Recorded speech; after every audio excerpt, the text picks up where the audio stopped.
Di kita magmalampuson. Daan na sila'y kalampusan sa pamuo, sa ilang pundok, sa mamumuo. Kung ang uban, dili mo ilang, apan kita nga may pagtuo, ilhog yun na to, na tungod ka na sa Ginoo. Na kita o sila nagmalampuson. Sa pundok, sa mga tao, na ingon tampunga, baga na pundok, dihat sa natad sa politika o sa gobyerno o mahimong at tawag sila na people power. Dihat sa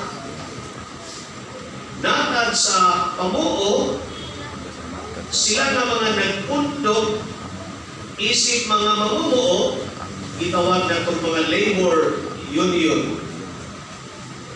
Dili sa simbahan, ang bagang pundok na sakop niini, sakop sa Ginoo, sinodohanon na simbahan. O mao kining mga butanga ang atong hisgutan. Kining giingon nga panagpundok isip mamumuo mga labor unions, o ang panagpundok sa mga magtotoo isip mga anak sa Ginoo nga nagpanaw, sinodohanon na simbahan. Mao ni ang atong hisgutan kining duha. Diha sa panagpundok, importante gyud kaayo isip simbahan, isip katilingban, kay diha sa panagpundok na diha ang kalig-on. In union, there is strength. In union, there is power. In union, there is victory. Bisan unsa ka yamukmok nato, kagamay nato, basta mag-iusa na, way na kung tao na makapildi nato, gawas lang, o Ginoo na atong kaaway. Ingon anak na kagamahanan, ingon anak na kadako, o siguro yun, na magmalambuon kita, o magmadagugon pa. Basta magkapundok o maghiusa lang ta. Kaniadto pa sa later part of the 19th century, natawag ini mga labor union sa nagkalain-lain nadagkong mga nasod tungod kay naa sila dagko ng mga industriya. O niya, gihimo nila nga matag Mayo 1, gitawag og May Day, Labor Day para nila.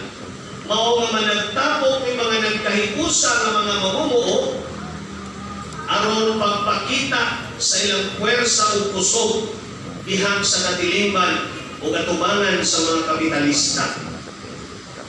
Mao nga gisaulog nila every May 1 ang Labor Day. Hangtod na sa early part of the 20th century. Apan, nakita sa simbahan na kining maong panagpundok, kuyaw, o magpabilin lang ang pundok-pundok na pundok sa mga mamumuo na tauhanon lang. Mao nga ang simbahan, pinaagi ni Papa Pio XII, 1955, may introduce kayo o piyesta na sa katagpundok sa mga mamumuo, ilang hisgutan o ilang sa ulugon nila nga mga Kristiyano Katoliko, si San Jose. O si San Jose, ihatag kanila nga patron o mao nga sugod ni adto si San Jose, 1955, itawag na patron sa mga mamumuo. Mao nga atong gihisgutan ang mga pamuo karon o si San Jose. Tungod kay ang Santo Papa dili mo buot na ang kinabuhi sa mga mamumuo, kinabuhi lang sa pamuo, pagpatrabaho para lang makakwarta, para lang mabuhi.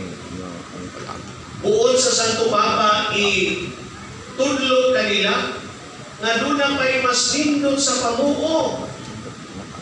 Nga kining pagpamuo, tawag sa Dios kanato. Kining pagpamuo, balaat kini nga buhat. Mao kini makapabalaan kanato o mao kini makapalangit kanato. Kay nga naman matagusan kitag gaan, kitag katakos, abilidad, o guna kay misyon, ang pagpalambo sa unsa may kabuhatan sa Ginoo. Unsa iyang creation, atong palambuon pinaagi sa mga gasa nga gihatag kanato. Usa ka na ka misyon nga atong yun kabuhaton o tumanon. Mao nga nindot kaayo kining pagpamuo. Butangan yung spiritual dimension na klaro tayo na dinhi sa ato ang first reading nag-ingon dinhi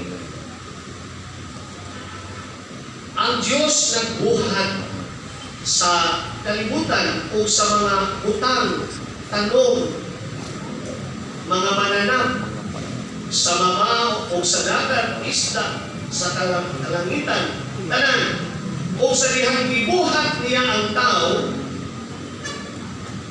gitukya niya ang tanan niyang kabuhatan, all His creation, tanan ng mga creatures niya, iyang gitugyan ngadto sa tao.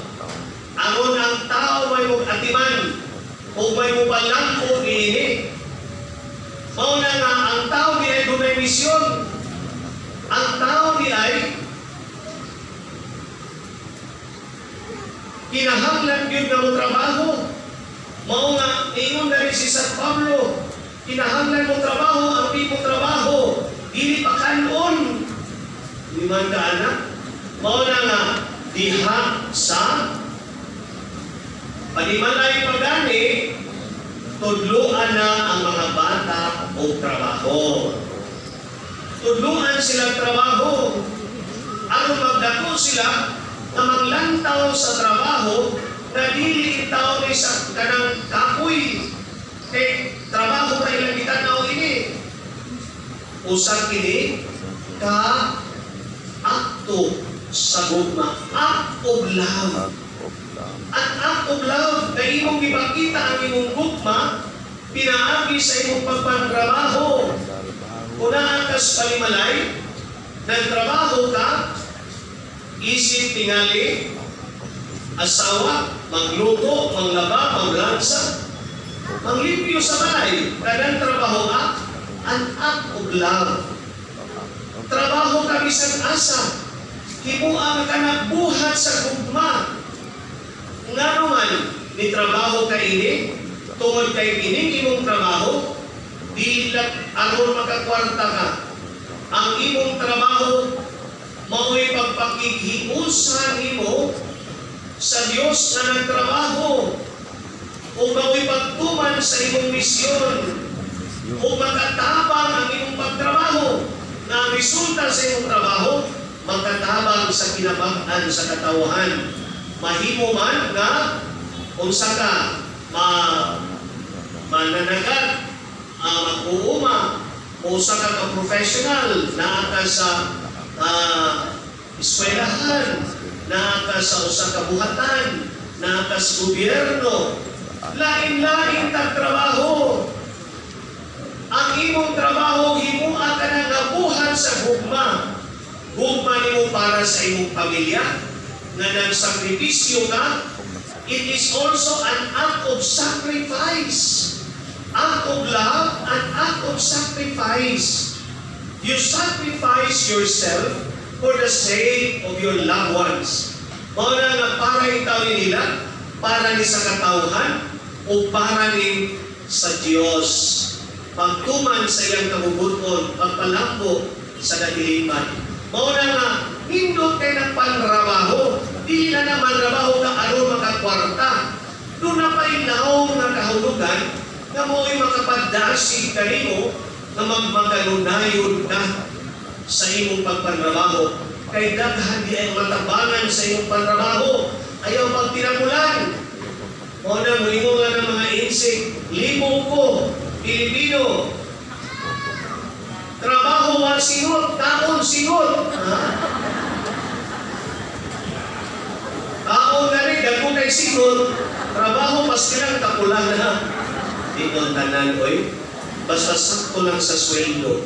Tinood na, dili.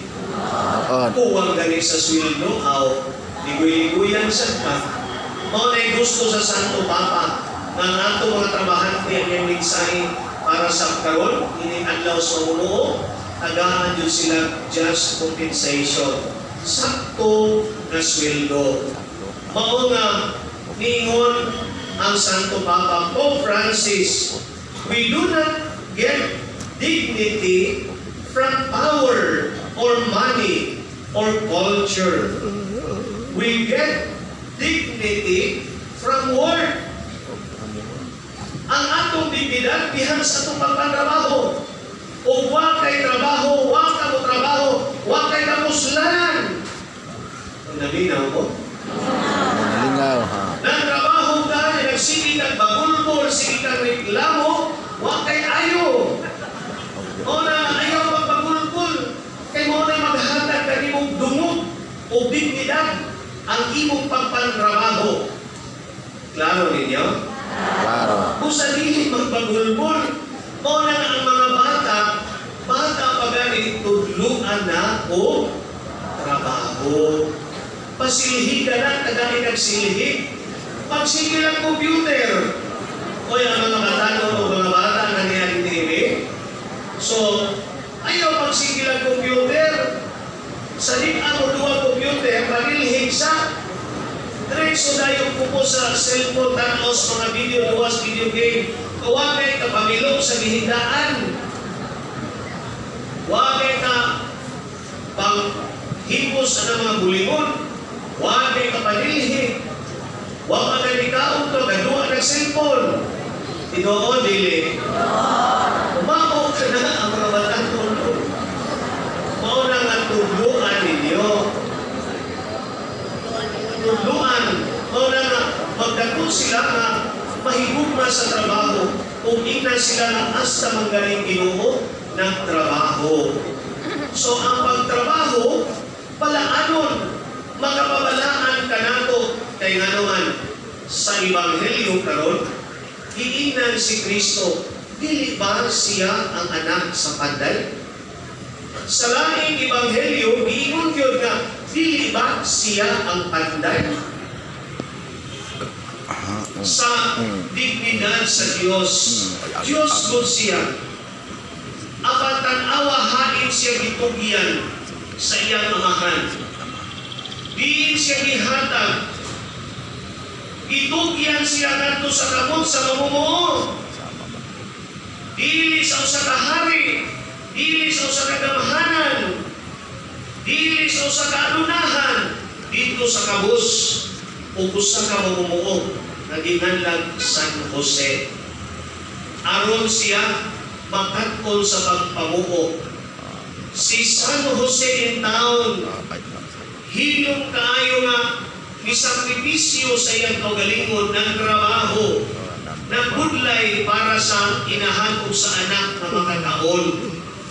Nagudlay siya pagpantrabaho para lang yun na makatabang sa siya sa katilimban pinaagi sa iyang mga buhat. Kung itudluan niya si Jesus sa iyang mga buhat, si Jesus panday usab.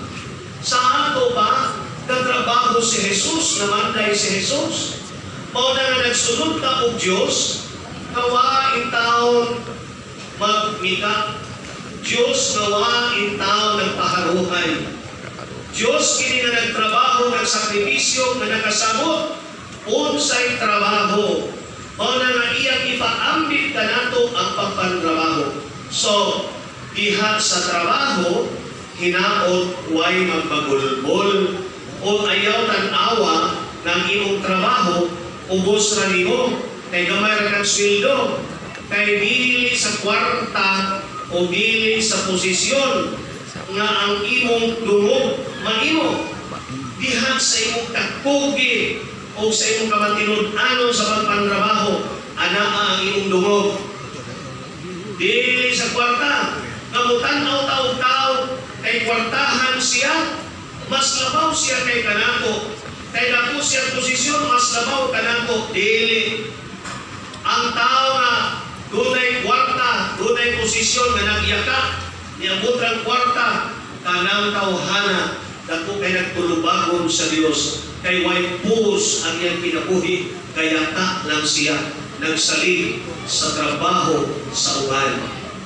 Kaya naminaw mo? Minaw.